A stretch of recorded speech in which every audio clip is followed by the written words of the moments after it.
Estados Unidos resolveram aumentar a pressão e enviaram navios de guerra para a Venezuela, mostrando que a tensão não é mais só discurso, mas ação concreta.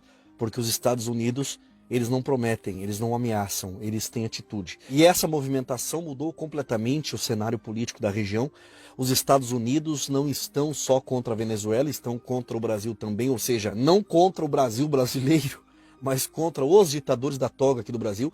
E no meio desse turbilhão, quem resolveu aparecer foi Flávio Dino, o comunista da toga, decidiu que nenhuma decisão estrangeira teria validade aqui dentro do Brasil sem passar pelo crivo do STF.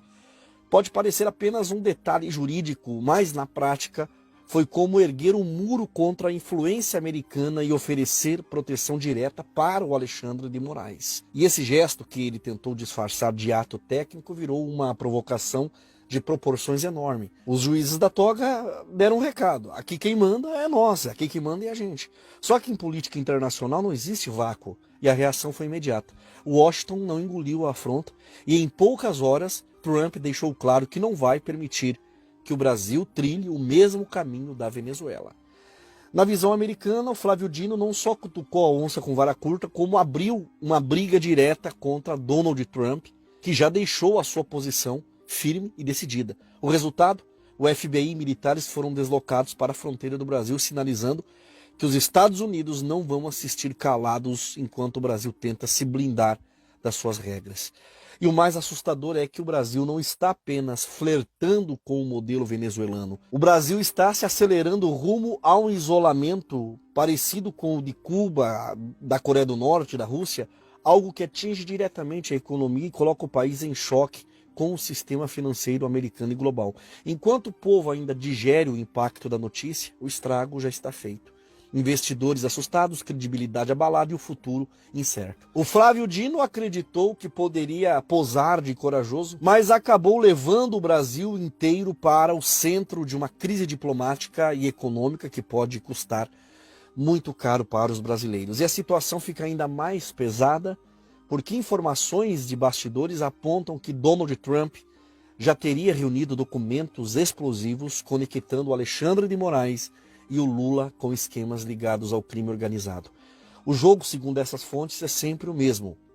Primeiro revelam provas, depois partem para a ação. E foi exatamente assim que se desenrolou ali na Venezuela. E tudo indica que o mesmo enredo está em curso aqui no Brasil. A grande dúvida é: será que o reinado do Xandão e da sua turma já está com os dias contados? Voltando ao centro da polêmica, o jornalista Sérgio Tavares revelou direto dos Estados Unidos que um documentário sobre o Alexandre de Moraes está causando um barulho enorme por lá. O impacto da denúncia é tão grande que repercute muito mais lá fora do que aqui dentro do Brasil. E esse material expõe conexões de Moraes, Gilmar Mendes e o Barroso e até o Lula como esquemas criminosos de alto nível. Para complementar, ele detalha fraudes eleitorais em 5 pontos diferentes, todos sustentados por especialistas internacionais que colocaram em xeque a credibilidade do nosso sistema eleitoral. O Tavares ainda foi além.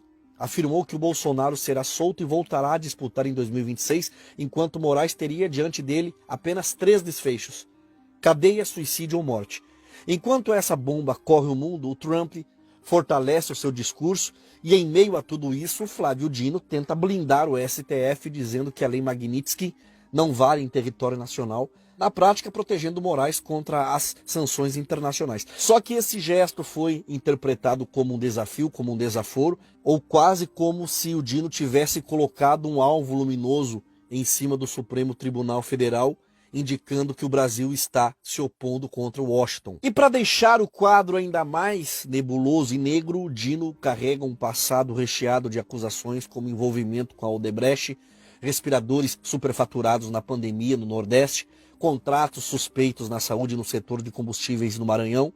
Agora, com a toga e a força de ministro do Supremo Tribunal Federal, tudo isso parece ter sido varrido para debaixo do tapete, sendo protegido pela Polícia Federal e pelo poder de quem hoje ocupa um dos cargos mais altos do país, que é o Alexandre de Moraes. E aqui aparece a contradição que não dá para ignorar. O Flávio Dino bate no peito para dizer que as leis estrangeiras não têm validade no Brasil. Mas a vida dele gira em torno de coisas de fora.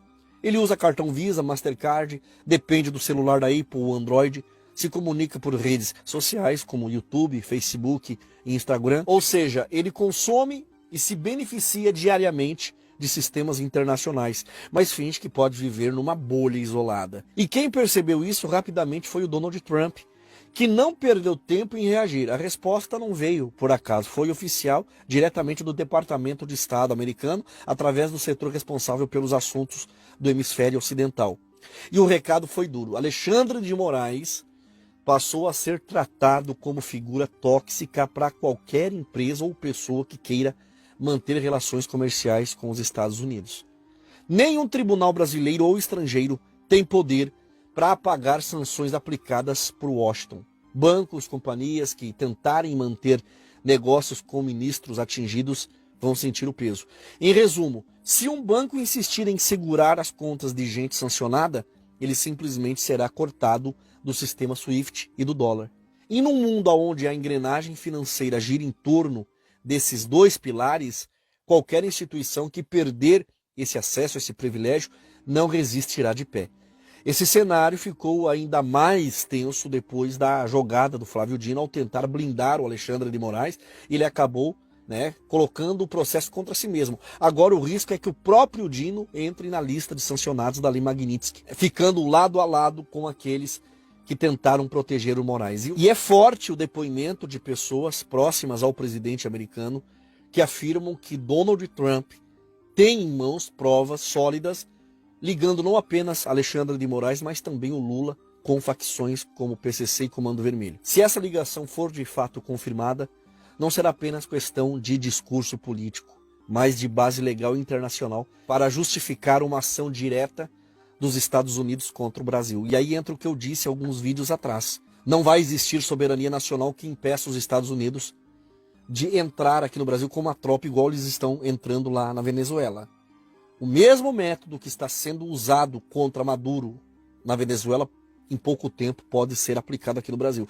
E não para por aí, o FBI já está em movimento, trabalhando junto com o Paraguai na região da Tríplice Fronteira. Os agentes estão rastreando as rotas e as operações de organizações criminosas que têm conexões tanto com o terrorismo quanto com o narcotráfico.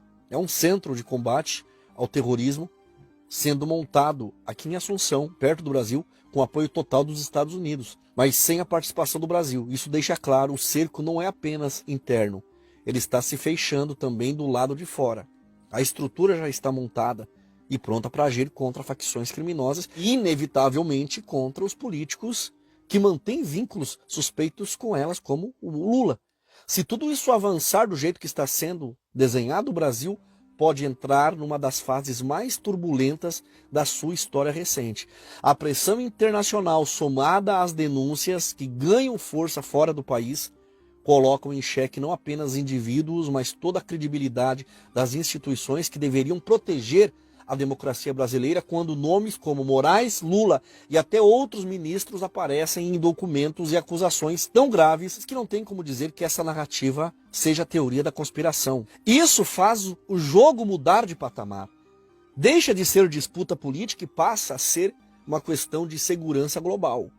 E nesse campo os Estados Unidos dificilmente recuará. Ao mesmo tempo, o povo brasileiro fica no meio desse tabuleiro, assistindo aos movimentos de gigantes que definem os rumos sem pedir a opinião de ninguém. Se realmente houver provas robustas e se Washington decidir agir, os dias que virão serão de incerteza total aqui no Brasil. Haverá quem veja nisso uma chance de limpar o país da corrupção. E haverá também quem enxergue isso como ingerência externa. Mas uma coisa é certa, depois de tantas crises acumuladas, se esse cenário se confirmar, o Brasil não será mais o mesmo. A pergunta é se teremos força para atravessar essa tempestade ou se seremos levados de vez pela correnteza. E o que mais chama atenção nesse cenário todo é a velocidade com que os fatos estão se desenrolando. Não é apenas uma tensão política, mas é um conjunto de peças se encaixando de forma a apontar para algo muito maior. A movimentação do FBI na Tríplice Fronteira, o documentário que ganhou repercussão internacional sobre Alexandre de Moraes, as denúncias de que Lula e Xandão fazem parte do crime organizado, de facções criminosas, a reação imediata de Washington, cria uma atmosfera de pré-crise que não pode ser ignorada. É como se estivéssemos diante